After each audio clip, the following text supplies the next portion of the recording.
ወደ ቤተክርስቲያን እጅ ላስቀድስ ሲል መላእክትን ወደ መመስልበት ላይ ኪዳን ላይ ያልደረሰ ሰው ስጋው ደግሞ ይቀበል ይላል። በቅዳሴ ላይ ጸሎት ምን ለማድረግ ማን ሊሰማው ለምን ምን ሰው ቢኖር ሃይማኖት አንዲሆን ነው።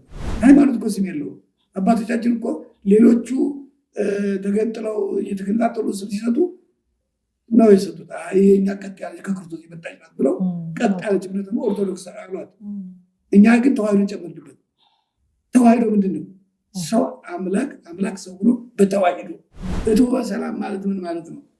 ወደ እኔ ኑ ነው ዋና ቋሚ ምስጢር እኮ ወደ እኔ ኑና መንግስቱ ይወርሱ። ወጣቱ አሁን ግራ ተጋብቶ ሃይማኖተኛ ግን ግራ ይገባል። ሰላም ውድ ቤተሰቦቼ እንዴት ናችሁልኝ? ይህ ሀቲው ነው። በመንፈሳዊ ህይወታችን አብረን የምናድግበት መንፈሳዊ ቻናል ነው። ዛሬ እንግዲህ እግዚአብሔር ረድቶን በቃላችን መሰረት ከዚህ ድንቅ መጽሐፍ ጀርባ የቅዳሴ ተሰጥኦ ንባቡና ምስጢሩ ከሚለው መጽሐፍ ጀርባ ያሉትን መጋቤ ምስጢር ፍሬዋለን ኢንተርቪው ለማድረግ በዚህ በሲኤምሲ ደብረ ጽባ ቅዱስ ሚካኤል ቤተክርስቲያን ተገኝተናል። መጋቤ ምስጢር እንግዲህ ከዚህ መጽሐፍ ጻፊነታቸው ውጪ በዚህ በሲኤምሲ ደብረ ጽባ ቅዱስ ሚካኤል ቤተክርስቲያን የመጽሐፍ መምህርና በአሁኑ ሰዓት ደግሞ የትምህርት ክፍል ኃላፊ ናቸው። የኔታ እንኳን ደህና መጡ። በእውነት ከዚህ ከተጨናነቀ የአገልግሎት ሰዓቶች ላይ ቀንሰው ከኛ ጋር ስለ መጽሐፎት እንዲሁም ስለ ቅዳሴ ያለውን ነገር ለተከታታዮቻችን በአጠቃላይ ለመላ ለምዕመን አስተያየቶትን ምክሮትን እና በአጠቃላይ ስለ መጽሐፎት ያለውን ነገር ለማስረዳት ስለመጡ ጊዜዎትን ስለሰጡን በልዑል እግዚአብሔር ስም በጣም ልናመሰግኖት እንወዳለን። እሺ ቀጥታ ወደ ጥያቄዎቻችን እንገባለን ማለት ነው። ይህን መጽሐፍ ለመጻፍ ምክንያት የሆኑትን ጉዳይ በመጽሐፎት ላይ ጠቅሰውታል። ግን እስቲ ዘርዘርም አድርገው ለተመልካቾቻችን ይህን መጽሐፍ እንዲጽፉ ምክንያት የሆኑትን አጋጣሚ ቢያጋሩ። መልካም ነው። እግዚአብሔር የተመሰገነ ይሁን። ይህን መጽሐፍ እንድጽፍ ያነሳሳኝ መጀመሪያ ያው መንፈስ ቅዱስ ነው ማለት ይቻላል። በውጤቱ በዚህ በቤተክርስቲያን ውስጥ ባለ አንድ ቢሮ ውስጥ ሁኜ እዚያ አብይ ጾም ውስጥ አስቀድስ ነበረ እና ሲያስቀድስ ዲያቆኑ ወደ ምስራቅ ተመልከቱ ሲል ሰው ውጭ ያለው ህዝብ በአራቱ ማዕዘን እየዞረ ይሰግዳል። አሁን ይህ አደራረግ ወደ ምስራቅ ተመልከቱ ያለውን ምስጢር ሰው እንዳልተረዳው አወቅኩኝ። የዚህ ሁሉ ህዝብ ኳላቲ እኛ ነን። የእነሱን ስርዓት የሚወጡትን እየተመገብ ያለን እኛ ነን። አሁን ይህን ህዝብ አባቶቻችን በሰሩት በቅዳሴውን እንደሰሩት በዚያው እንዳለ እንደቀጠለ ነው ያለ። አሁን እንዴት አድርገን ነው ይህን ህዝብ ማስተማር የሚቻለው በሚል አሰብኩና በጽሁፍ ባድርገውስ ብዬ በተለይ ከቤተልሔም እስከ እቱ በስራ በሚል በዚህ ዙሪያ ብጽፍና ሰው ቢያነበው ግንዛቤ ያገኛል ብዬ አሰብኩኝ። ይህን አስቤ እርግጥ ትንሽ የጤና መታወክ ገጥሞ የነበረ እንዳገገምኩበት አካባቢ ነው። ወዲያው እስቲ እንደው እግዚአብሔር መቼም እኛ ወጢን ለና ወፈጽም መሰለ እግዚአብሔር መጀመር ለኛ ነው መጨረስ ግን የእግዚአብሔር ነው ብዬ ጀመርኩት። መጽሐፍ ጀመርኩኝ። በዚያ ምክንያት ሰው ሁልጊዜ ሲያስቀድስ የሚቀደሰው ቅዳሴ የሚባለው ነገር ተሰጥኦ ምንድን ነው? ቅዳሴው ምንድን ነው? እስቲ ዘርዘር አድርገን በቋንቋቸው በሚሰሙት ነገር እንደው ቀረብ አድርጌ ልግለጸው ብዬ ጽሁፍ ጀመርኩኝ። ዛሬ ልጆቻችን ተባበሩኝ። ከዚህ ደርሶ ተጽፎ በገዙት እጅ ደርሶ እያነበቡት ብዙ ሰዎች አድናቆታቸውን ገልጸውልኛል። በጣም የሚገርም መጽሐፍ ነው የኔታ። እውነት ለመናገር እርሱም እንዳሉት ሰው ብዙ ጊዜ በተለምዶ ነው የምናስቀድሰው ሁላችን ምዕመናኖች። እርሱም ይህንን ክፍተት ተገንዝበው ስለጻፉልን በእውነት እግዚአብሔር የተመሰገነ ይሁን። ወደ ሁለተኛው ጥያቄ ስንመጣ ደግሞ ይሄ መጽሐፍ የተጻፈው ለየትኛው ማዕረገ ክርስቲያን ነው እና ለምንስ ጉዳይ ነው የተጻፈው? እንግዲህ ቅድም እንዳልኩት ምዕመናን በጠቅላላ እንዲያውቁት ነው። ዋና ግንዛቤ እንዲያገኙበት ነው። ዋናው ግን በተለይ ካህናት፣ ዲያቆናት በብርሃንም ቢሆን ሰባክያን ወንጌል አንበው እንደገና ለህዝቡ ያስረዱበታል ብዬ አምናለሁ። በተለይ እነሱ ኃላፊነትን ስላለባቸው ቢያነቡትና ለሰው ቢያስረዱት ተደራሽነቱ የበለጠ ይሆናል የሚል ግንዛቤ አለኝ። እነሱ ያግዛሉ። ሌላው ደግሞ ምዕመናን ራሳቸው ሊጠቀሙበት ይችላሉ። በእውነቱ ከሆነ በአሁኑ ሰዓት የማንበብ ልምድ ያለው ሰው መጽሐፍ የሚያነብ ሰው እና የሚገነዘብ ሰው በእውነቱ ትልቅ ጥቅም ያገኝበታል። አይደለም አማኙ የማያምኑትም ቢሆን ቢያነቡት ግንዛቤ ነው የሚሰጠው፣ ሌላ አይደለም። የእምነቱ አካሄድ ምን እንደሆነ እግዚአብሔርን እንዴት አድርጋ እንደምታመልክ ቤተክርስቲያን የሚያሳይ ስለሆነ ህዝቡ አንቦ ይጠቀመታል። ዋናው ግን ካህናት፣ ዲያቆናት፣ መምህራን አንበው እንደገና ለሰው በደንብ አድርገው ያስረዱታል የሚል ነው ትኩረት አለኝ፣ ሀሳብም አለኝ። እግዚአብሔር ደግሞ እንግዲህ መምህራን በተለይ እንደልባቸው አንበው አጣቅሰው ቢጠቀሙበት በጣም ጥሩ ነው ብዬ አምናለሁ። እሺ ኔታ፣ ለመግቢያ ያህል እነዚህን ጥያቄዎች ከጠየቀን አሁን ደግሞ ዘርዘር ወዳሉት ጥያቄዎች እንገባለን። ስርዓተ ቅዳሴ ምን ማለት ነው? ስርዓተ ቅዳሴ ቤተክርስቲያናችን ብዙ ስርዓት ነው ያላት። ስርዓተ ማሕሌት፣ ስርዓተ ሰዓታት፣ ስርዓተ ፍትሐት፣ ስርዓተ ክርስትና፣ ስርዓተ ክርስትና። አሁን በዚህ ሁሉ እግዚአብሔርን የምታመሰግንበት ስርዓት አለ። በማሕሌቱ በኩልም ብዙ ዘርፍ አለው። በጾም አለ፣ በክብረ በዓል አለ፣ በወር በዓል አለ፣ በሳምንት መዝሙር አለ። ብዙ አይነት ምስጋና የምታቀርብበት ስርዓት አለ። ስርዓተ ቅዳሴ ቃሉ ሲተረጎም የምስጋና ስርዓት ማለት ነው። የምስጋና ስርዓት እንግዲህ ይሄ ሁሉ አሁን ጸሎተ ፍትሐት ስታደርግ ስርዓተ ቅዳሴ ታደርሳለች። በቅዱስ ያሬድ በኩል መዋሥዕት ይባላል። በመመላለስ የነፍስና ምልልሶች አሉ እግዚአብሔር ፊት ያለ። በስርዓተ ክርስትና ስለ ጥምቀቱ ቅዳሴ ስርዓት ይደርሳል። ይህ ሁሉ ይደረጋል። የጾም አሁን ስብሐተ ነግህ በጾም ቀን ጾመ ድጓ አለ፣ ድጎ ይደርሳል ቃለ እግዚአብሔር። ይህ ሁሉ የምታደርጉት የምስጋና ስርዓት አላት። ዋናውና ትልቁ እንደ ጉልላት የሚሆነው ግን የቅዳሴው ስርዓት ነው። የቅዳሴው ስርዓት ወንኩነ ከመ መላእክት፣ እንደ መላእክት እንሁን። በቅዳሴ ጊዜ ቅዳሴ ወይም በቅዳሴው ስርዓት እንደ መላእክት ሁነን ቅዱስ ቅዱስ ልናመስግን ይላል ስርዓተ ቅዳሴው። የቅዳሴ መጽሐፉ መላእክትን የምንመስልበት እንደ መላእክት ሁነን እግዚአብሔር የምናመሰግንበት የክርስቶስን ስጋ እና ደም ማዕከል አድርገን እሱንን ማዕከል አድርገን እየጸለይን ከእግዚአብሔር ጋር ቀጥታ የምንገናኝበት ስርዓት ነው ስርዓተ ቅዳሴ። እግዚአብሔር ጋር በተመስጦ ልክ መላእክት እንደውም በዚያ ወይቁሙ በእገሪሆሙ ምዕመናን በጊዜ ቅዳሴ ይላል ስርዓተ ቤተክርስቲያን። በቅዳሴ ጊዜ ምዕመናን ቀጥ ብለው ቀኝ ግራ ፊት ኋላ ሳይሉ ድጋፍ ሳይፈልጉ ቀጥ ብለው በተመስጦ ያመስግኑ ይላል። አሁን እንግዲህ ይህንን በተመስጦ ለማመስገን የሚባሉ መስማት ያስፈልጋል። ትልቁ ትኩረት የሚባለው ከሰሙት በሚገባ ናቸው። እና ስርዓተ ቅዳሴ ሲባል እግዚአብሔር እንደ መላእክት የምናመሰግንበት ስጋው ደግሞ ማዕከል አድርገን የምናመሰግንበት ትልቁ ምዕራገ ጸሎት፣ የጸሎት ሁሉ የማሕሌቱ ጠቅላላ ያለው አገልግሎት ሁሉ ማሰረጊያው ቅዳሴ ስጋው እንደያ ስለሆነ ስርዓተ ቅዳሴ ትልቁ የቤተክርስቲያናችን ዋና ማዕከል ነው። በጣም ጥሩ አባ።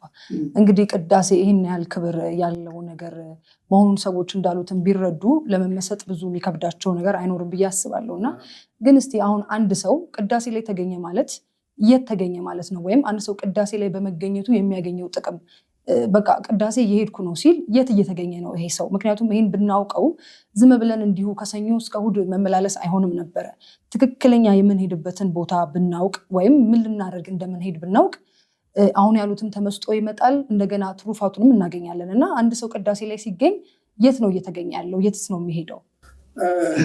ወደ ቅዳሴ ለማስቀደስ በሚልበት ሰዓት መላእክትን ለመምሰል ለምሳሌ በቤታችን በመብላት መጠጣት፣ ሌላ ስጋዊ ስራ መስራት ከሆነ ያ እንስሳዊ ስራ ነው። የቅዳሴው ግን መላእክትን መምሰል ነው።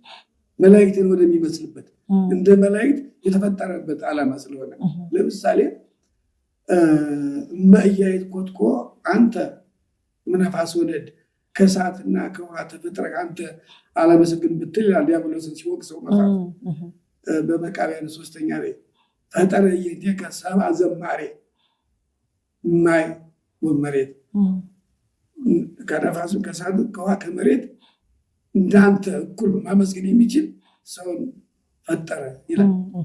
ሰው የተፈጠረው እንደ መላእክት እግዚአብሔር ለማመስገን። ስለዚህ መላእክትን ወደሚመስልበት ልክ እንደ መላእክት ለዘላለም እያመሰገነ ወደሚኖርበት ወደዚያ ነው የሚሄደው። የሚያገኘው ክብር እንደ መላእክት መሆን ነው። መላእክት ጥንቱን የተፈጠረው ሰውና መላእክት የተፈጠሩት ክብሩን ወርሰው ስሙን አመስግነው ክብሩን ወርሰው ለመኖር ነው። ልክ ክብሩን ወደሚያገኝበት የዘላለም ክብር ወደሚያገኝበት እግዚአብሔርን ለማመስገን መላእክትን የሚመስልበት ከመላእክት ማህበር መጨመር ማለት ነው። ቅዳሴ አብሮ እዚያ በተስቆ እየተመላለሱ ካህኑ ሊቃነ መላእክት እየመሩ ሌሎች ሰራዊተ መላእክት ልክ ያን ቅዳሴውን ምስጋናው እንደሚያደርጉት እዚህም በካህናት በዲያቆናት እየተመሩ እዚያ አብሮ ማመስገን ማለት መላእክትን መምሰል ማለት ነው። ስለዚህ ወደ ቤተክርስቲያን ሄጄ ላስቀድስ ሲል መላእክትን ወደሚመስልበት ልሄድ አንድ። ሁለተኛው ደግሞ የዘላለም ሕይወት የማገኝበትን ስጋው ደግሞ ስጋዬን የበላ የዘላለም ሕይወት አለው አይደል? የዘላለም ሕይወት የሚሆነኝን ስጋው ደግሞ ልቀበል። ሀዩ ከመመላእክት እንደ መላእክት ለዘላለም በሕይወት የምኖርበት የሚያኖረኝን ስጋው ደግሞ ተቀብዬ እንደ መላእክት እያመሰገኑ ወደምኖርበት ስፍራ ልሄድ እንደማለት ነው። የሚያገኘውን ክብር የዘላለማዊ ሕይወትን ስጋው ደግሞ ያገኛል። እንደገና ምስጋናውንም የተፈጠረበትን ዓላማ ያሳካበታል። ወደ ቤተክርስቲያን ሄጄ ላስቀድስ ሲል ማለት ነው። በጣም ጥሩ በጣም ጥሩ። እንግዲህ አሁን ከተለያዩ ቦታዎች ከተለያዩ ምዕመናንም በዚህ መጽሐፍ ዙሪያም እንደገና በስርዓተ ቅዳሴም የተለያዩ ጥያቄዎችን ሰብስበናል። አሁን በቀጣይነት ወደሱ ነው የምሄደው እና በመጽሐፎት ላይም እርሶም ጠቅሰውታል።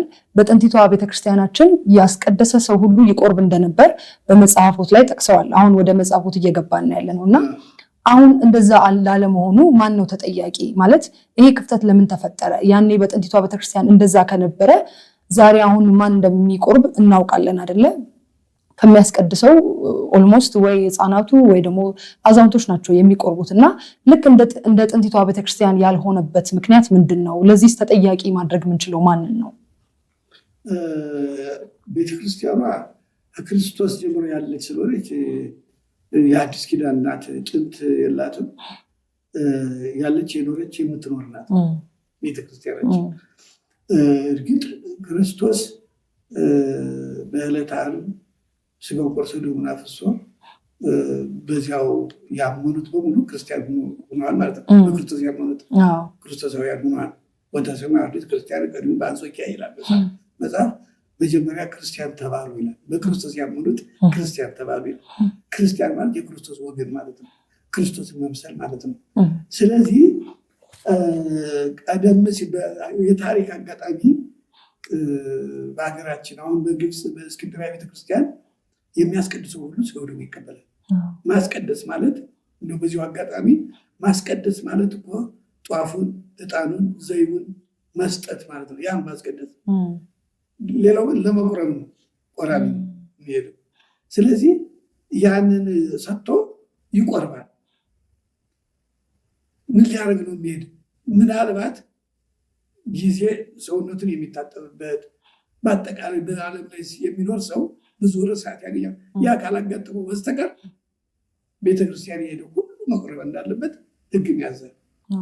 እዚያም እኮ እሞበብእሴ ዘዋ ቤተክርስቲያን ወደ ቤተክርስቲያን የገባ ሰው ቢኖር ይላል እኮ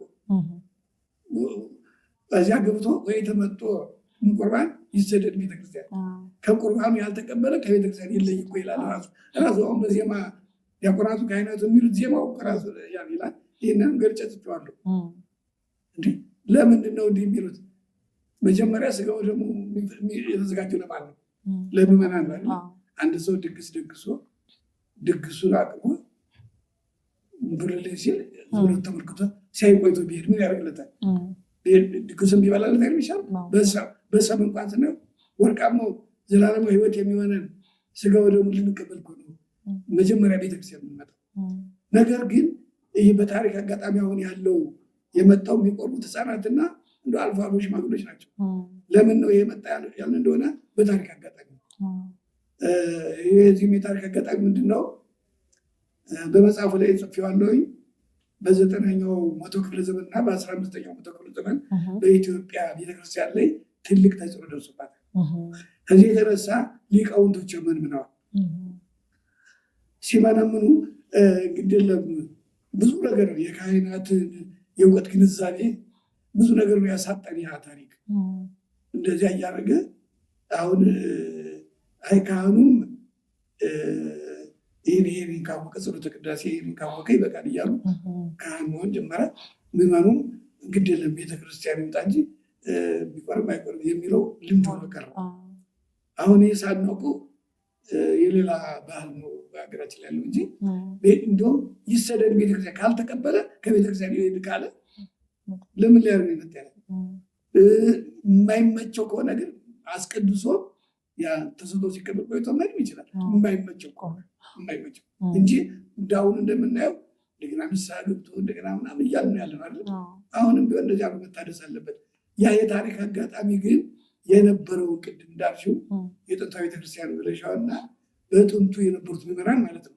ጥንት የነበሩት ምዕመናን ሁልጊዜ ይቀበሉ ነበረ። ቤተክርስቲያን ሲሄዱ ይቀበሉ ነበረ። አሁን ግን የሚቀበለው ይህን ያህል አይደለም። ህፃናትና ሽማግሌዎች ብቻ አይደለም። ይህ የሆነበት ምክንያት እንዲህ የታሪክ አጋጣሚ ይህን አብቶታል፣ ልምድ ሆነ። አሁን ግን መምህራን በተለይ ንስሐ አባቶች ተግተውና ነግተው አስተምረው ወደ መጀመሪያው ሁሉም የመጣው ሁሉ እንዲቀበል ማድረግ አለባቸው። ኃላፊነቱ የነሱ። ምክንያቱም በኃላፊነት ነፍስ ተረክበውታልና ያ የተረከቡት ነፍስ ባለቤት አላቸውና አለ የእረኞች አለቃ እሱ ከሱ ላለመጠየቅ ተግተው ነግተው ስጋው ደግሞ እንዲቀበል ማድረግ አለባቸው። የዘላለም ሕይወት እኮ በአካል ነፍስ እንደ መላእክት በአካል ስጋ እንደ እንስሳ ነን። ይህ አሁን ትንሳኤያችን በሚደረግ ጊዜ ደግሞ ለዘላለም ምግብ ሆነን የሚኖረው ይኸው አሁን የምንወስደው ስጋው ደግሞ የዘላለም ሕይወት ሆነን የሚኖረው። ስለዚህ ይህም ማጣት የለባቸው መሆናል እና አሁንም መመለስ ይቻላል። ቅርብ ነው። ሰውም ይምጣ። አሁን ቢሆን ከሚቀር ይምጣ፣ ያስቀድስ። የሚቀደሰው ግን ይስማው። ሲሰማውና ሲያውቀው በራሱ ጊዜ ቢሆን ለስጋው ደግሞ የሚበቃ ሰው አይጠፋም። ይህንን ያደርጋል እንጂ የጥንቱም አባቶቻችን አዎ ቤተክርስቲያን የገባ ሁሉ ስጋው ይቀበል ለጥንቱ እንደዚያ ነበር። እሺ አባታችን፣ የሚቀጥለው ጥያቄ አሁን በስርዓተ ቅዳሴ መካከል ጸሎተ ኪዳን ይደረሳል። የዚህ የጸሎተ ኪዳን ምስጢሩ ምንድን ነው? አሁን በሌሊቱ ቅዳሴ ቀድሞ ነው የሚደረገው አይደለ? ከከሳቱ ቅዳሴ ደግሞ መሀል ላይ ኪዳን ይደረሳል። የጧቱም ላይ ኪዳን ይደረሳል መሀል ላይ እና ያ መሀል ላይ ኪዳን የመድረሱ ምስጢር ምንድን ነው? እሱን ቢያብራሩልን።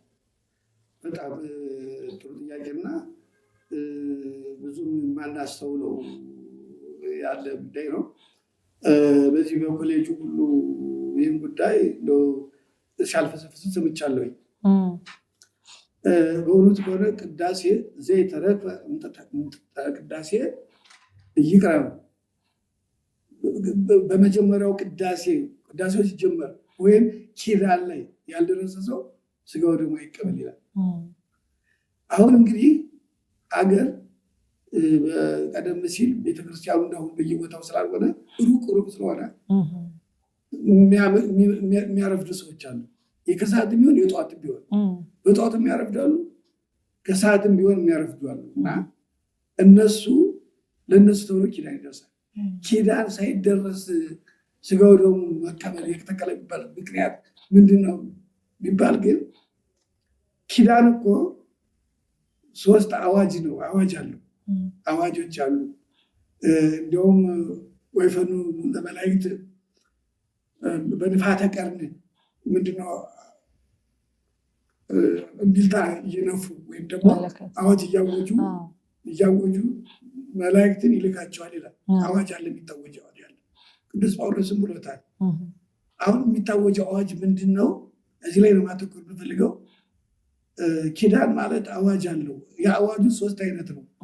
ምን አይነት ነው ስንል አንደኛው ቅዱስ እግዚአብሔር ቅዱስ ኃያል ቅዱስ ሕያው ዘኢይመውት ዘተወልደ ማርያም ቅድስት ድንግል፣ ልዩ እግዚአብሔር ልዩ ኃያል የማይሞት ከድንግል ማርያም የተወለደ አንደኛው አዋጅ ነው።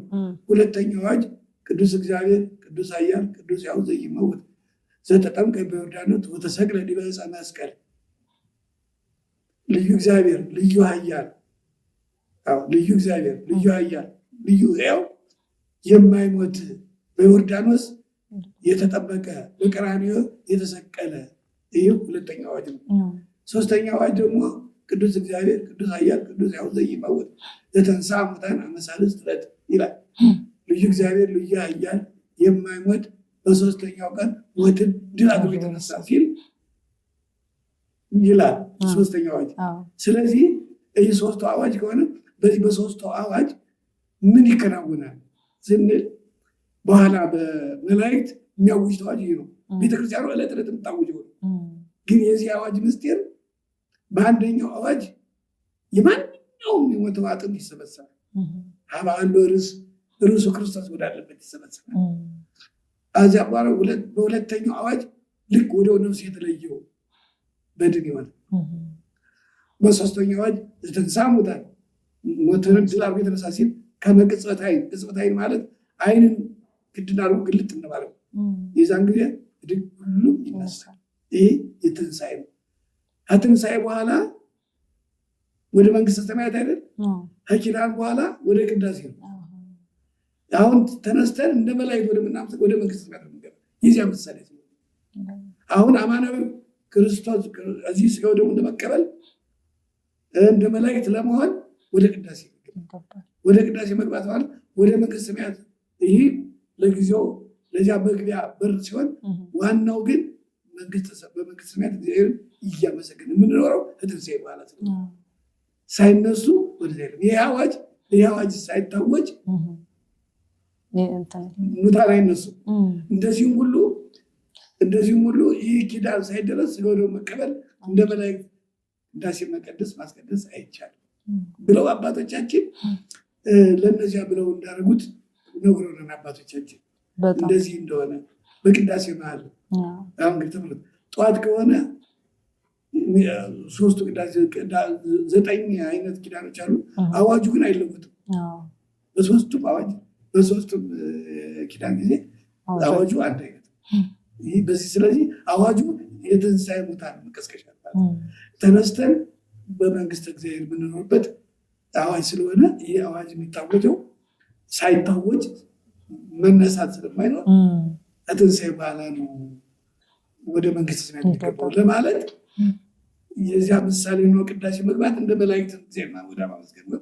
አሁን ቅድም እንደጠየቅሽው ወደ ቅዳሴ ወደዚያ ቢሄድ ምንድነው የሚያገኘው ስትይ ወደ መላእክት ማህበር ነው የሚሄደው። እንዳልኩ ወደ መላእክት ማህበር ለመሄድ መነሳት ስለሚያስፈልግ ያንን ሰርተውልናል አባቶቻችን እና በቅዳሴ መሀል የሚደርሰው በዚህ ምክንያት ነው። እንግዲህ እግዚአብሔር ማስተዋል ከሰጠን የምናደርገው ሁሉ አውቀን የምናደርገው ይህ ደስ የሚል ነገር ነው። አሁን ይህን እየሰማሁ ከሆነ ለኪዳን መድረስ አለብኝ ማለት እኮ በቃ ለትንሣኤ ሙታን መብቃት አለብኝ ማለት እኮ የማይቀድመውን ትንሣኤው ግን እንክርዳድ ላለመሆን ስንዴ ሆኖ ለመነሳት መሞከር ያስፈልጋል። በጣም የሚገርም ነው። ይሄኛውንም አሁን የነገሩኝን መጽሐፎች ላይ በደንብ ዘርዝረው አስቀምጠውታል። ያው ተመልካቾችም እንግዲህ እንዳሉትም እዛው ላይ በደንብ ተዘርዝሮ ስለተጻፈ ሊያነቡት ይችላሉ። በዚህ ደረጃ ኪዳንን አዳፊ ነብሱን ተጠቅሶ ያዕቆብ ዘሥሩግ ቅዳሴው ላይ አዳፊ ነብሱ በቀዳሚ ንፋተ ቀርን እያለ በመጀመሪያው አዋጅ በሁለተኛው አዋጅ በሶስተኛው ስለሚል መጽሐፉ ላይ ስለተዘረዘረ እሱንም አንቦ መጠቀም ይችላሉ። በዚህ ደረጃ ኪዳንን ሰው ከተረዳ እውነትም ለኪዳን መሯሯጥ ይጀምራል ብዬ አስባለሁ። በእውነታው በጣም እሺ። የኔታ ቀጣዩ ጥያቄ ደግሞ ዲያቆን በእንተ ሰላመ ቤተክርስቲያን ባለ ጊዜ ቅድም እርሶም አንስተውታል። ሰው የሚመልሰው ተስጧል አይደለ? እሱም ተስጦ ድልዋን ካለ በኋላ ሰው በተለይ የዞረ ነው አቅጣጫው ሰላም እጅ ተነሳሱ። አሁን ይህን ብዙዎቻችን ግዕዙን ስለማናቀው እርስ በርሳችሁ እንደሚል ብዙ አያውቅም፣ እኔንም ጨምሮ አናውቅም። እና ሰው ግድግዳ ነው ሰላም የሚለው እየዞረ ቅድምም ጠቅሰውታል። እና ይሄ እንዴት ነው የሚታየው? ማለት ሰው እርስ በርሳችሁ ሰላም ተባባሉ ሲባል ምንድን ነው በስትክክል ስርዓቱ መደረግ ነገር? ቅድም ወደ ምስራቅ ተመልከቱ ሲሉ ወደ ላይ ሲዞር ይብራል። አሁንም ደግሞ እንዳልሽው ታሙ በበይናቲክሙ ቅዱስ ጳውሎስም ብሎታል። ታሙ በበይናቲክሙ እርስ በርሳችሁ እጅ ተነሳሱ ማለት ነው። አሁን ይህ እርስ በርሳችን እጅ የምነሳሳው አባቶቻችን እንደሰሩት ከሆነ በየወገን ነው። ወንዶች ምዕመናን ለወንዶች ምዕመናን፣ ሴቶች ምዕመናን ለሴቶች ምዕመናን፣ ካህናት ለካህናት፣ ዲያቆናት ለዲያቆናት ነው እጅ የሚነሳሱ። ይህ ከሌለ ይህ ነው እጅ መነሳሳት ማለት። ይህ ማለት አንድ ነን፣ በክርስቶስ አንድ ነን፣ አንዲት መንግስትን ምንወርስ ነን፣ በፍቅር ነው ያለ ነው። ተፋቀሩ በበይናቲክሙ እርስ በርሳችሁ ተፋቀሩ ባልን መሰረት በፍቅር ነው የምንኖረው።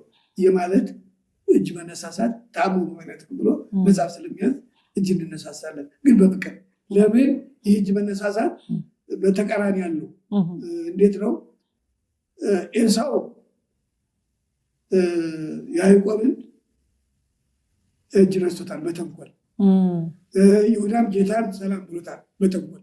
እንደዚያ ባልሆነ ሰላምታ በተቀደሰ ሰላምታ የተለየ የነጻ ከኃጢአት ከቂም ከበቀል በነጻ እጅ መነሳሳት ነው።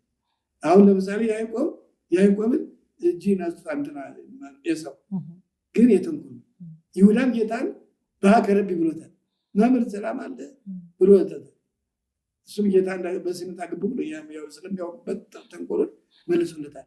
ስለዚህ እንደዚያ ባልሆነ ሰላም እንደ ይሁዳ እንደ ኤሳው ባልሆነ ሰላምታ ቅዱሳት ማለት በተለየ በፍቅር ተፋቀሩ ባለው በዚያ እጅ ተነሳሱ ሲል ነው። እና በየጾታችን የሆነበት ጉዳይ በየወገን የሆነበት ጉዳይ የራሱ ጉዳይ አለ። ሴቶቹ ከሴቶች ጋር ነው፣ ወንዶች ከወንዶች ጋር ነው። እዚያ መጽሐፉ ላይ ይህን ተዘርዝሮ ተቀምጧል። መጽሐፉን እንዳያነቡት የዚህ ሁሉ ምስጢር ማለት ነው ይቻላል። እሺ፣ ቀጣይ ጥያቄ ደግሞ ምንድነው አባ? አሁን ብዙ ጊዜ እግዚኦ መሐረነ ክርስቶስ ከተባለ በኋላ ብዙ ሰው የግል ጸሎት ያደርጋል። መዝገበ ጸሎት አውጥቶ ቤተ መቅደስ ውስጥም በደጃፍም ጸሎት ያደርጋል። በጣም ብዙ ሰው ልክ ቅዱስ ቁርባኑ በሚፈተትበት ሰዓት፣ ለሰዎች በሚሰጥበት ሰዓት ብዙ ሰው የግል ጸሎት ያደርጋል።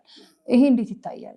ወላጆች ዛሬ ለእናንተ የሚሆን ትልቅ የምስራች አለኝ። ልጆቻችሁ ከ5 እስከ 10 ዓመት የዕድሜ ክልል ውስጥ ካሉ ይሄ ቪዲዮ ይጠቅማቸዋል። በእግዚአብሔር ቸርነት በቅርቡ እንደ አዲስ በጀመርነው ልጆችን የማስጠናት መርሃ ግብር እናንተ ወላጆችን የሚያሳርፍ ቆንጆ መላ ዘይደናል። ማስጠናቱ ማዕከል ያደረገው ዓለማዊውን ትምህርት ብቻ ሳይሆን ልጆች ገና በለጋ ዕድሜያቸው ከእግዚአብሔር ጋር እንዲጣበቁ የሚያደርጋቸውን መንፈሳዊ ተግባራት ሁሉ ያካተተ ነው። ልጆቹ እኛ ጋር ሲመጡ መጽሐፍ ቅዱስ የማንበብ የመጸለይ አስራት የማውጣት ተግባራትን በልካቸው ይማራሉ። በዚህ ዕድሜያቸው በዓለማዊውም በመንፈሳዊም ትምህርት ተገንብተው እንዲያድጉ ከፈለጋችሁ አንድ ስልክ ብቻ መደወል በቂ ነው። እናንተ ስራችሁን ስሩ፣ የልጆቻችሁን የትምህርት ጉዳይ ደግሞ ለእኛ ተውልን። በቅዳሴ ጊዜ ጸሎት እኮ በፀሐይ ላይ ሻማ ማብራት እኮ በቅዳሴ ላይ ጸሎት ምን ለማድረግ ማን ሊሰማው በጋራ የሆነ እንትን አለ እኮ። ዋናው ዙፋን መላእክት ጋር ከሆነ እየማሰግን ያለ ከዚያ መካከል በቅዳሴ ላይ ያለ ጸሎት እኮ የተወገዘ እኮ አባቶቻችን ቅድም እንዳልኩት ነው። በፀሐይ ላይ መብራት ጥቅሙ ምንድን ነው? ሻማው ከመቅለጥ በስተቀር የሚሰጠው ብርሃን ምንድን ነው? እንደ ፀሐይ የሚያበራው ቅዳሴው ምስጋናው እያለ ከዚያ መካከል ይህ በሁለት ነገር እናየዋለን። አንዳንዶቹ ካለመስማታቸው የሚባለው ምስጢሩን አልመስጣቸው ስላለ ወደ ራሳቸው ጥረት ይሄዳሉ። እየተሰለቻቸው ሁለተኛው ደግሞ የኔ ይበልጣል እንደማለት የኔ ጸሎት የሚበልጠው እነዚህ የክርስቶሶች የኔ ይቻላል እንደማለት ነው። ይህን ሁሉ የያዘ ወንጀል ነው ይህ ነገር። ስለዚህ ሰው በቅዳሴ ጊዜ እኩል አብሮ እንዲያው በተመስጦ ነው። ለዚህ ነው ይህ መጽሐፍ አሁን ይህን መጽሐፍ የጻፍኩት በእውነት ቆር ለዚህ ነው። ይህን እንዲያውቅ ኑሮ ሰው በቶሎ የሚያልቅበት። አሁንም እኮ አገልጋዩም ተገልጋዩም ሁለቱም በእውቀት ካልተመሰረተ አሁን እንዲያው መንገዳገድ እንግዲህ ከዚህ የመጣ ነው። የሚያደርጉትን አለመረዳት ይሄ ነው በእውነቱ የሚያሳዝነው። እና ስለዚህ ያለው ጸሎት ብቃት እግዚኦ መሐረነ ክርስቶስ እኮ ወደ 41 ጊዜ እኮ ነው እግዚኦ መሐረነ ክርስቶስ ራሱ የሚባለው። ያ እኮ የቀኖና አዳም የጌታ ግርፋት ያ ሁሉ የሚያስታውሰው ከዚያ የበለጠ ነገር ኑሮ ነው የምጸለየው እና ትክክል አይደለም አለመሆኑን ነው።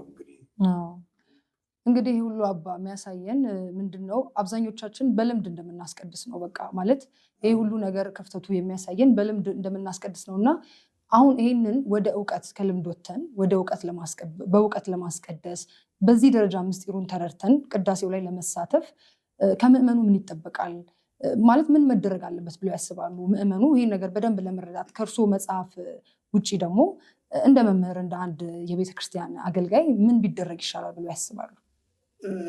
ሰዎች ለምን የሚል ጥያቄ በህሊናቸው ቢፈጠር ለምን አሁን ይህ ቢፈጠር ራሱ እንደውም ለምን የሚል ሰው ቢኖር ሃይማኖት እንዲሆን ሁሉም ዝም ብሎ በየወገኑ ብሎ አንዱ አጭበረብረው እየሄደ ነው እንጂ ለምን የሚል ሰው ቢኖር ለምን ለሚለው ፍጹም መልስ መስጠት ያላት ቤተክርስቲያን ብቻ ነው። ይቺ ቤተክርስቲያን ለምን ለሚለው መልስ አላት፣ ለሁሉም ለእያንዳንዱ መልስ አላት።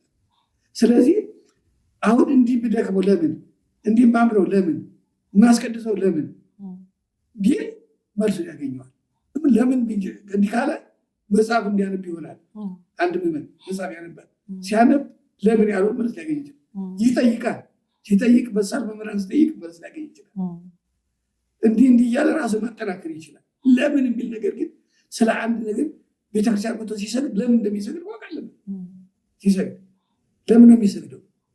ለምን ነው የሚሰግደው? በተቀደሰ መሬት ስለሆነ ምን ነው የተቀደሰ ቤተክርስቲያኑ? ምን መረጃ አለ? ምን ነው ሙሴ ወደ ደብረ ሲና እግዚአብሔር ጠርቶ ሲሄድ ጫማ አውልቅ ተብሎ ይችል ብትረግጣት የተቀደሰ ብሎት ያንን በረሃ የተቀደሰ ካለው በአዲስ ኪዳን ያለች ቤተክርስቲያን የተቀደሰች አለች። እዚህ የተቀደሰ ተለየ ቦታ ላይ መስገድ የእግዚአብሔር ዙፋን የእግዚአብሔር ረድኤት ያለባት ስለሆነ ለእግዚአብሔር ውስጡ እምነትና እውቀት መኖር አለበት። እምነቱ ጥሩ ሆኖ በእውቀት መደገፍ ግን አለበት። በእውቀት ያልተደገፈ እምነት አስቸጋሪ ነው የሚሆነው።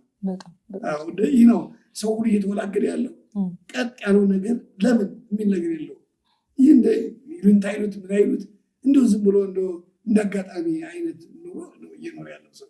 የአጋጣሚ ኑሮ ግን ለሰው ልጅ አይደለም። ሰው የሁለት ዓለም ጌታ ነው። ወከብረት ነፍሶሙ በውስተ ዓለማት ክልኤቲ ይላል እዚያ መቅድመ ወንጌል። የሰዎቹ ነፍስ በምድርም በሰማይም ይከብራሉ። ቅዱሳን በምድር በሰው ይመሰግናሉ፣ በሰማይ ክብር አግኝተው ይኖራሉ። የሰው ልጅም በዚህ ዓለም ትዳር መስርቶ ልጆችን ወልዶ አስራት በኩራት ወጥቶ እንግዳ ተቀብሎ ሳይጎልበት ይኖራል። በዚያኛው ደግሞ መንግስት እግዚአብሔር ይመሰግናል።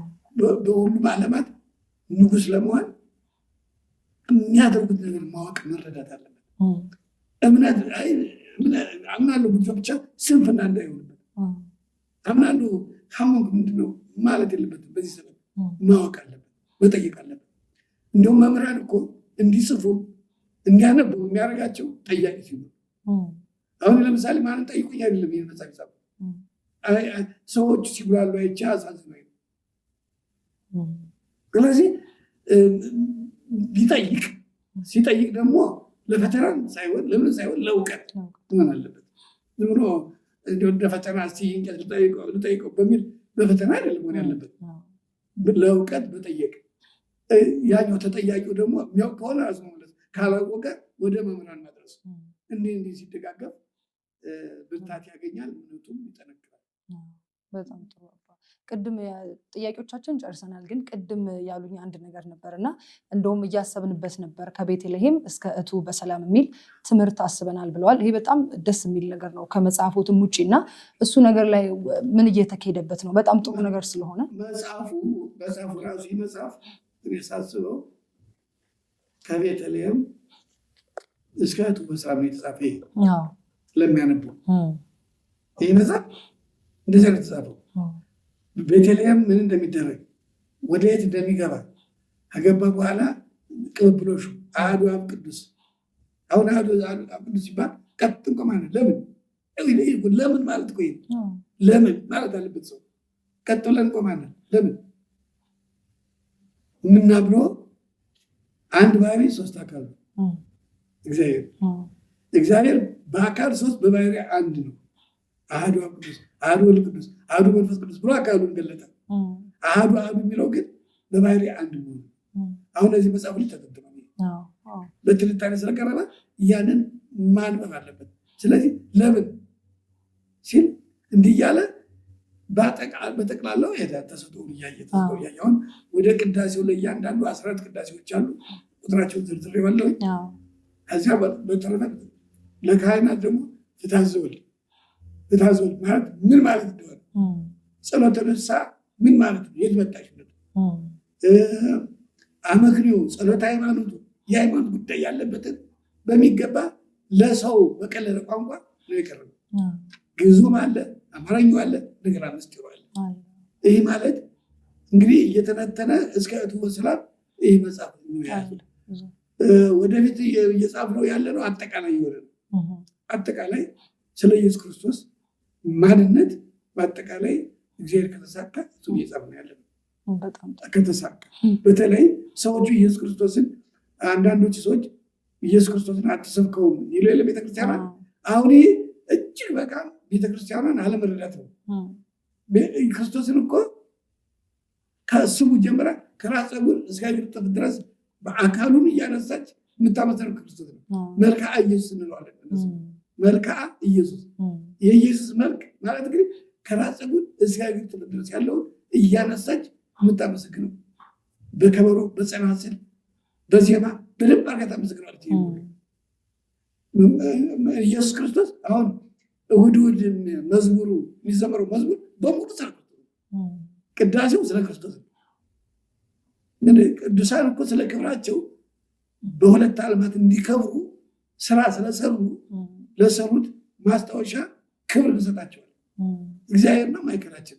ስለ ኢየሱስ ክርስቶስ ያለው እዚህ ቤተክርስቲያን ከሌላ ባይሆን የለም የምንለው እኛ፣ ምክንያቱም መረጃ የለንም ለመኖሩ። የኛ ግን ስጋው ደግሞ አለ፣ ይፈተታል። ስለ ክርስቶስ አለ።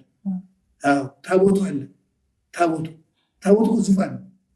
ታቦት እኮ እግዚአብሔር ዙፋን ነው። ለምሳሌ እንደ እምነቱ እኮ ስታይ ታቦት የሚከብረው በምንድን ነው ብታይ፣ ቅብዓተ ሜሮን ይባላል።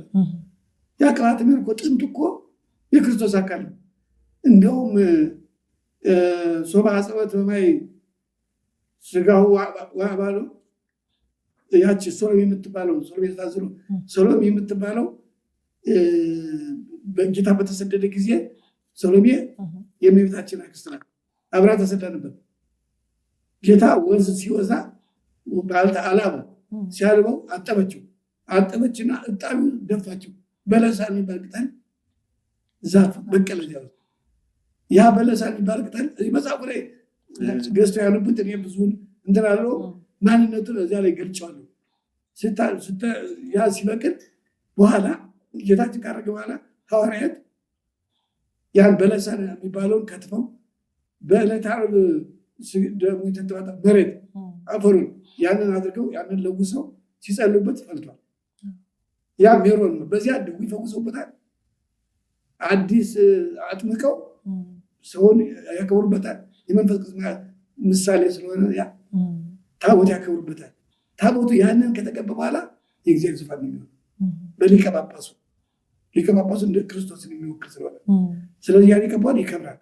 ከታቦቱ ላይ ከላይ ሥላሴ ይቀርጻል። አንድ ሶስትነት ያለው ዝቅ ብሎ እመቤታችን ወደ ላይ ቀና ብላ ዝቅ ብሎ ስም የተሰጠው መልአክ፣ ጻድቅ፣ ሰማዕት ሊሆን ይችላል። ወደ እመቤታችን አካሄዱ እሱ ወደ እመቤታችን፣ እመቤታችን ወደ ሥላሴ አካሄዱ ይሄ ነው።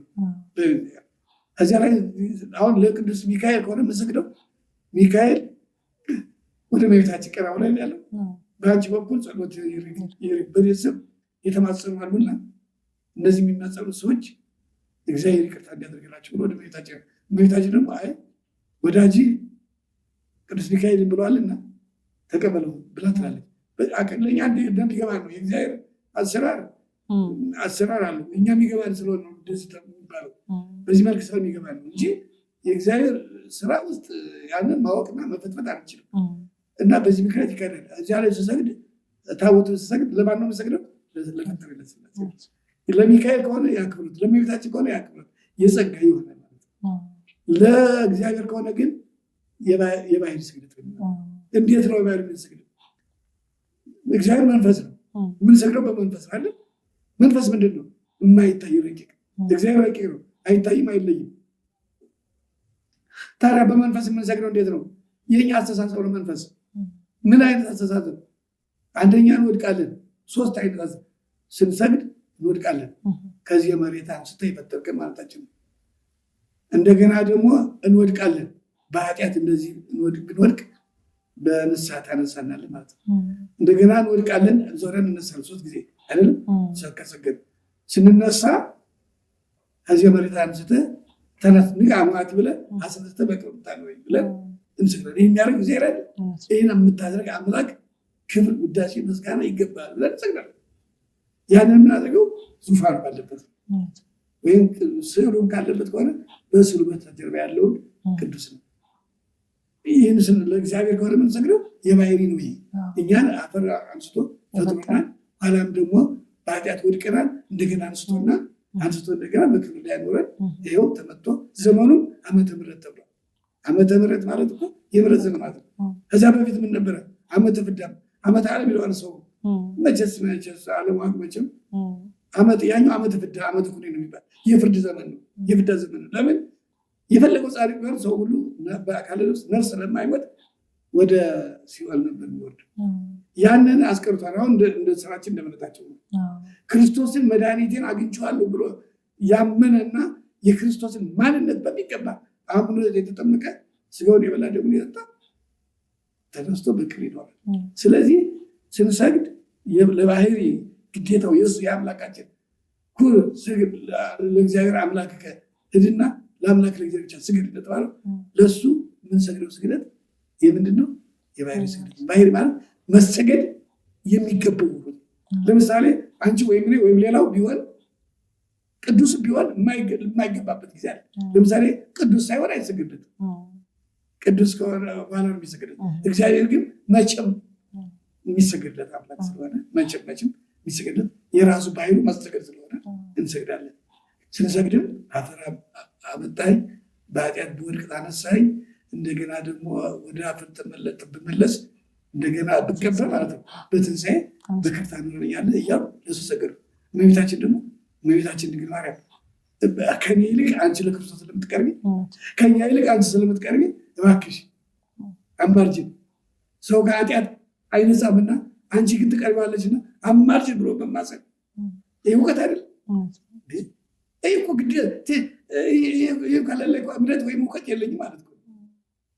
ቅዱሱ ደግሞ ከኔ ስለሚሻል ለእግዚአብሔር ስለሚቀርብ እባክህ ብዬ ነው ለቅዱሱ መሰግድ። ይህ ሁሉ የምናደርገው ቤተክርስቲያን መጥተን ነው። ይህ ሁሉ የምናደርገው እንሰግዳለን፣ እንጸልያለን፣ እባክህ ይቅር በለን እንላለን፣ ይቅርታ እንጠይቅበታለን።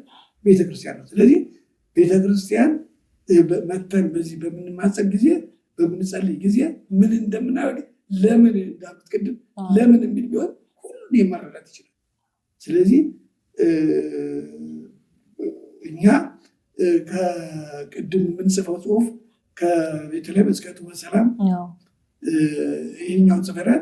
ያኛው ግን የክርስቶስን ማንነት ሃይማኖት፣ አሁን ክርስቶስን ሁሉም እሰብከዋለሁ ይላል፣ ግን ሳያውቀው ነው። ይቺ ቤተክርስቲያን በደንብ ታውቀዋለች፣ ግን እውቀት ይጠይቃል፣ ማስተዋል ይጠይቃል። ዝም ብሎ እንደ ኦርቶዶክስ ላይ ማለት ብቻ አይደለም። ኦርቶዶክስ ምንድን ነው? አንደኛ የኛ ቋንቋ አይደለም። ኦርቶዶክስ ርትዕት ነው። የኛ ርትዕት ሃይማኖት ነው የኛ። ኦርቶዶክስ እኮ የሌሎች የግሪክ አባቶቻችን ሃይማኖት እኮ ስም የለውም። አባቶቻችን እኮ ሌሎቹ ተገንጥለው እየተገነጣጠሉ ሲሰጡ ነው የሰጡት። የኛ ቀጥ ያለች ከክርስቶስ የመጣች ናት ብለው ቀጥ ያለች እምነት ኦርቶዶክስ አሏት። እኛ ግን ተዋህዶ ጨመርንበት። ተዋህዶ ምንድን ነው? ሰው አምላክ ሰው ብሎ በተዋህዶ በህድረት አይደለም፣ በሌላ ሳይሆን በተዋህዶ አንድ ባህሪ አንድ አካል በመሆን መለኮታዊ አካል ከስጋ ጋር በቃ አንድ አካል አንድ ባህሪ ሆነ ብለን በማመናችን ተዋህዶ ይባላል። ስለዚህ ክርስቶስን ለማሳወቅ ነው አሁን እየጻፍን ያለው። እግዚአብሔር ካከናወነልን ክርስቶስን ለማሳወቅ ነው።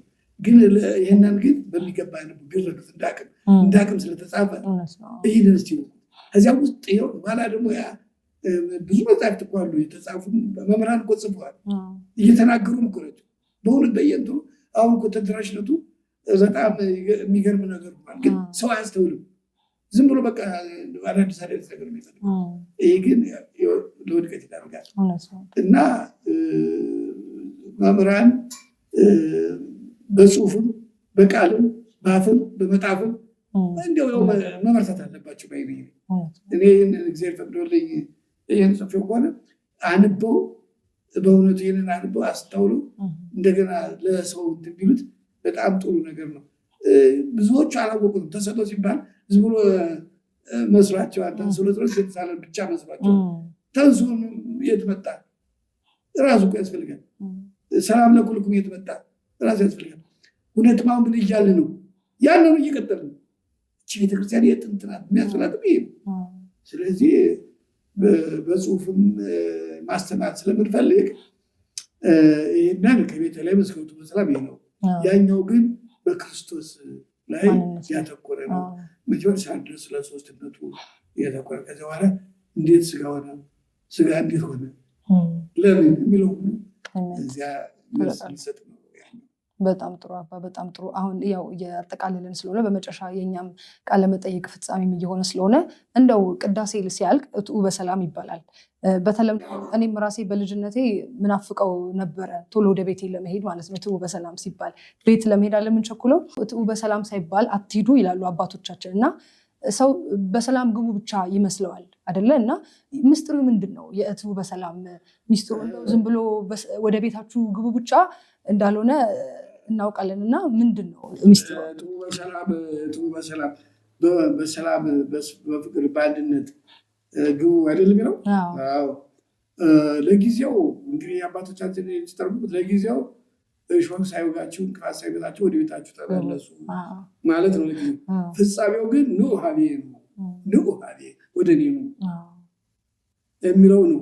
ስለዚህ ቅዳሴው ቅድም እንዳለው ነው። ከመላእክት ጋር ማመስገን ነው ብዬ የለ ሰው ከተነሳ በኋላ ወደ እግዚአብሔር የሚሄደው ትንሣኤው ከተፈጸመለት ኑ ሀቤየ ነው የሚባለው። ወደ እኔ ሰዓትና ሳይባል የት ነው የሚሄደው? ያለበትን አያውቀውም ማለት ነው። የሚገርማቸው ነገር አገልጋዩም ተገልጋዩም በዚህ በኩል እኩል ናቸው ብዬ ማለት ይችላል። በእውነት ከሆነ እትኡ በሰላም ማለት ምን ማለት ነው? ወደ እኔ ኑ ነው ዋና ቋሚ ምስጢር እኮ። ወደ እኔ ኑና መንግስቱን ውረሱ። በቤታችሁ እንግዲህ ስትገደሉ፣ ስትጾሙ፣ ስትጸልዩ ገድላችሁን ፈጽማችኋልና ወደ እኔ ኑና መንግስቴን ውረሱ ነው። መንግስቱን የምንወርስበት እኮ ነው አዋጅ። እትኡ በሰላም ማለት እኮ ይሄ ነው። ለዚህ ነው ሳይባል አትሂዱ የሚባለውም ለዚህ ነው። እና እንዴት ተነስቶ ወዴት ይሄዳል? አሁን እኮ ዝም ብሎ ከንቱ ቀረ እኮ። እምነቱ ምኑ ከንቱ ይቀራል፣ ወይም አላማው አልገባውም። እና ቢገባው ግን ይህችን ቃል ይናፍቃታል።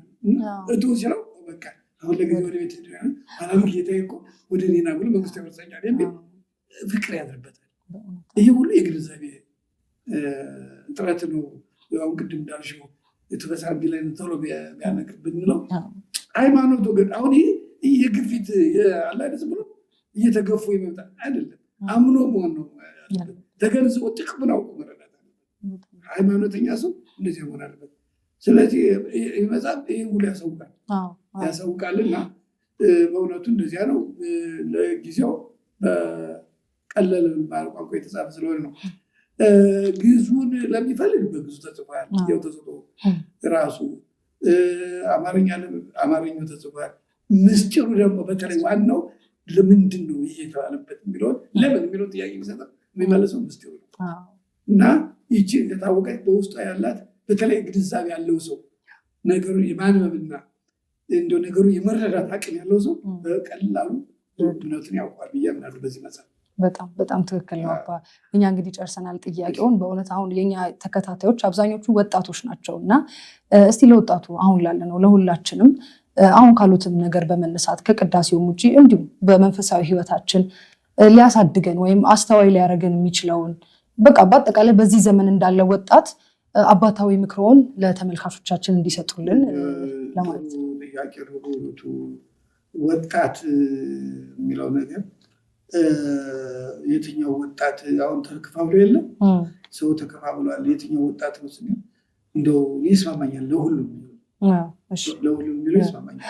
እኔ እንደውም በዚህ ላይ ወገንተኛ ባንሆን ክርስቶስ ነው የሚቀበለው ሁሉ እና ወጣቱ ማስተዋል ቢኖረው የት ነው የልኩንኩኝ የት ነው ያለው አጨራረሴ አጀማመሬ እንዴት ነበረ አጨራረሴት እንዴት ነው ብሎ እንደው ቆም ብሎ የማሰብ ነገር ቢኖረው። ለምሳሌ ኦርቶዶክሳዊ ተዋሕዶ ሃይማኖት ተከታይ ከሆነ ለምን ነው የማምነው? ለምን ነው ቅዳሴ ውስጥ መሄደው? ለምን ነው ቤተክርስቲያን መሄደው? ለምን ነው ታቦት የማከብረው? የማገኘው በረከት ምንድን ነው? ይህን ሲያስብ ያንን የሚባክነውን ጊዜውን ይይዝለታል። ይህን ሲይዝለት መንፈሳዊነት በውስጡ እየተዋሃደ ይመጣል። መንፈስ ቅዱስ እኮ ደግሞ ያግዛል። መንፈስ ቅዱስ አንቺ ትጀምሪያለሽ፣ መንፈስ ቅዱስ ደግሞ ይጨርሳል። እና መጀመሪያ እንዲሁ አሁን ጊዜው የምንለው እኮ የጊዜው ሰው እኔ ነኝ። ጊዜው ምን አደረገኝ? ጊዜው ምለው እኔ ራሴ ብቁ ነኝ ወይ ብሎ ሁሉም ራሱን የማየት በመደሉ ቅድመ አሁን እኮ ሰው የሚገርምሽ ነገር እሱን ከሚከስ ሌላ ሲከስ ነው የሚቀረው። ከዛኛው አሁን ስታዩ ይህ ግን ጥሩ አይደለም። ራሳችን ብንከስ እና ወደ ራሳችን ብንመለስ አሁን እኮ ከእናቴ ማህፀን ጀምሮ የመገበኝ እየመገበ እናቴ የምትመገበውን ያንን ወደ ወተትነት እየቀየረ ተመልከች። ገና ማህፀን ሳለ ወደ ወተት እየቀየረ በፍጠሩ ሳያንሰው ከሰራይ በኋላ እንድንመገብ ደግሞ እናቴ የምትመገበውን ወደ ወተት ቀይሮ ሲመገበኝ ቆየ። ኋላ ደግሞ በጡቷ ሲመገበኝ ቆየ። እንደገና እናትና አባቴን ሞግዚት አድርጎ አሳድገኝ እዚህ ያደረሰኝ። እኔ ማን ነኝ? ወደ የት ነው የምሄደው? አጀማመሪ እንዲሆን አጨራረሴ ምንድን ነው? እስቲ ቆይ የዚህን መልስ የት ነው የማገኘው? እንዲህ የሚል እንደው ህሊና ኑሮት አጨራረሱ ላይ ማሳመን የሚሞክር ሰው እውነቱን ያገኛል። እውነቱን ሲያገኘው መረጋጋት ይመጣል። ከዚያ በኋላ ትክክለኛውን ነገር ከያዘ ደግሞ እሱም አይረበሽም ሰውነቱ። የዓለም ያልፋል እየተባለ ይዘገራል። እንኳን ዓለም አንድ ትልቅ ሀብታም እኮ ይሄዳል እና ያ በረንዳ ዳሩ ዳሁን ይሞታል። ምንም ሰው እኮ ራቁት መጡ ራቁት የሚሄዳል። በቃ ጀማመር መጨረሻ እኮ አንድ ነው ሰው። ማንም ሀብታም የለም አንድ አይልም። መለየት ያለበት በእምነቱ ጽናት፣ የእምነቱ ጽናት እና የአቋም ሰው መሆኑ በሃይማኖቱ አቋም ሰው መግራ ሃይማኖቱ ማለት ግድር ማለት አይደለም። ለምን ብሎ የሚጠይቀው መልስ ያገኘበትን ሃይማኖት ቀበቃሉ መልስ ያገኘበትን ሃይማኖት ጥሩ ጠያቂ ከሆነ እውነተኛውን መልስ ያገኛል። እንዲያ ከሆነ ደግሞ እንዲያ የሆነውን ያገኛል። በዚህ አይነት እውነተኛውን ግን በትክክል እስቲ ለምን እያለ ካለ ግን እውነተኛውን ጥያቄ ይጠይቃል። እውነተኛውን መልስ ያገኛል። ተረጋግቶ ያን እምነቴን ነው እንጂ አሁን ያለው ቁሳቁስ ያለኝ ስልጣን ያለኝ ገንዘብ አብሮኝ አይሄድም። ድህነቱም ይቀራል፣ ሀብታሙም ይቀራል። አሁን ምን ነው የሚቀረው ሲባል ሃይማኖቱ ነው። ሃይማኖቱ ወደ ላይ ያሳርገዋል። ይህን አያስተሳሰብ እንዲሁም መጽሐፍ እንደሚለው ተዘክረው ለእግዚአብሔር በአዲሱ ህዝቡና ጋር በትኩሱ በወጣትነት ወራት እግዚአብሔር ማሰብ ማለት ይህ እኮ ነው። እንዴት ናጨራሴ ጀመር እያለ ካሰበ እኮ አገኘው ማለት ነው። እና ወጣቱ አሁን ግራ ተጋብቶ ሃይማኖተኛ ግን ግራ ይገባል። ለምን የያዘውን ያውቃል፣ የተመረኮዘው ያውቃል። የማይሰበር ብዙ ነው ያለው። ሃይማኖቱ ጽኑ ከሆነ በቃ ክርስቶስ እና ቅድም ስናገር ዓመተ ምሕረት ብዬሽ ነበር። ዓመተ ፍዳ ብዬ ቀረበ። ዓመተ ፍዳ አይደለ በፊት ነበር። አሁን እኮ ዓመተ ምሕረት ነው። ዓመተ ምሕረት ማለት እኮ ክርስቶስ ሰውን ወደ መንግስተ ሰማያት ግቡ ብሎ ያወጀበት ነው። እንዲሁም መጀመሪያ አዋጁ መንገድ ጠራጊውም ዮሐንስ ተናገረው፣ እሱም አጸና። ሲልካቸውም እንደዚህ ሆነ። ምንድነው መንግስተ ሰማያት ቀርባለችና ንስሐ ግቡ። ተዘጋጅ ማለት ለመንግስት እኮ ነው። እጩ እኮ ነው። አሁን የምሮጡኝ ዘመቻ እንኳን አለ። ለዚህ ለተርካሻው መንግስት አይደለም የምሮጡኝ ዘመቻ አይደለም። እንደዚህ አለ። ይህ እኮ እኛ እኮ ምንም ቲፎዞም ሳይኖርና የራሳችን ጽናት ብቻ ለመንግስት እኮ ያደርጋል። ስለዚህ መንግስተ ሰማያት ቀርባለችና ንስሐ ግቡ ማለት እኮ መንግስተ ሰማያት የእግዚአብሔር መንግስት ለእናንተ ሊሰጥ ተዘጋጅቷል። እየታወጀበት ነው ዓመተ ምሕረት የሚባለው። ተከልክለ ነበር በፊት። አሁን ግን ክርስቶስ መጥቶ አስታርቆናል ከራሱ ጋር። ሰው ተጣልቷል ከእግዚአብሔር ጋር ታረቀው። እግዚአብሔር ራሱ ሰብኩ ወሰው ወሰሩ ነው የነበር መጽሐፍ። እኛ ጠላቶች እኮ ነን። በሞት ወሉ ተሳለ። በልጁ ሞት ይቅር አለ። ይህንን ምስጢረ ሥላሴ በደንብ ልጅና አባት የሚለውን ምስጢረ ሥላሴ ማጥናት ያስፈልጋል። ስለዚህ በዚያ ይቅር አለ። ስለዚህ ዓመተ ምሕረት ተብሎ በዚህ የምሕረት ዘመኑ ነው እያልን ዝም ብለን ራሳችን ባናከፈው መብቃት እንችላለን። ምንድነው የሚለው እኮ እስከ መጨረሻው የታገሰ ይድናል አይደል? መጨረሻ ማለት ምንድን ነው? የኔ እኮ ህይወት መጨረሻ ነው። ስለ ዓለም አለፍ ምን አጠባበቀኝ እኔ ማለት ነገር። ስለዚህ ያንን እስከ መጨረሻው ማለት እኮ የኔ ተወልጄ አድጌ እስከ መሞትበት ያለው ዘመን ነው። እስከዚያ ድረስ ለምን ታምኛለህ? ዓላማ ኑሮኝ ወጣት ነኝ፣ አስተሳሰብም ወጣት ነው። ስለዚህ ለምንድን ነው እንደዚህ ሆነ? በቃ ራሴን ቀጥቼ ገጥቼ መኖር አለብኝ። ይህን ለማለት ግን ስለ እምነቱ መጠየቅ፣ ማወቅ፣ መረዳት። በአጋጣሚ ግን የሚነበው መጽሐፍ ይሄ ነው። አንቺም በዚሁ በፕሮግራምሽ አሳይተሽዋል። እንደው ቀላል ነው በእውነቱ። በፊት እንትን ብሏል። አሁን ግን እንደገና መጽሐፉ እርግጥ አሁን ወደ ማለቁ ነው።